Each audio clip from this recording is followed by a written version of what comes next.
Ја не можем да си ги купим потребните лекови, ама никој не те верува, на никого не можеш да кажеш.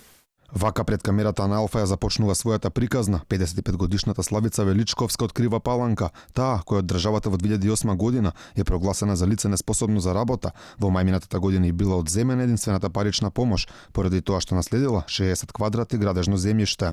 Ги ме водат како лице неспособно за работа со комбинирани и други пречки во развојот. Додека сега 2019 година стекнато право некаде во мај, ми го скина и сега сме на управен суд.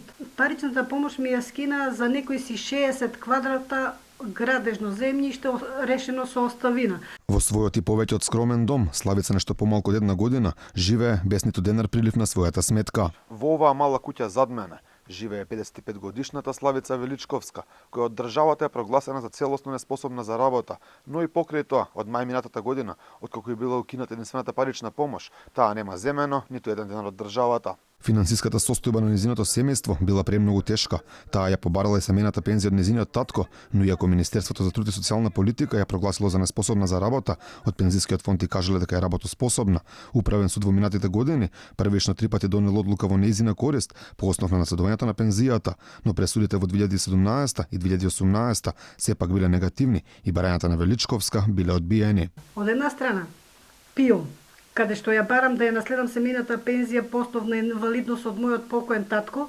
јас ја докажувам таа инвалидност, пио ми вика дека сум работоспособна. А од друга страна, од труд и социјала, имам решение дека сум лице неспособно за работа со комбинирани и други пречки во развојот. Се жали дека незината здравствена состојба е премногу лоша, со трајни оштетувања на мозокот. Потребни се пари за да може да се лекува. Моето право е тешко повредено. Значи, ја имам потреба од лекарства, ама мојата повреда е унутрашна, не е видлива со голо око. Значи, јас сум постојано на Институтот за радиологија. Постојано сум на апарати. Како што вели Славица, државата ги повредила незините права, поради што таа решила Македонија да ја тужи пред Судот за човекови права во Страсбур. Државата на едни е мајка, на други е маќја. Значи,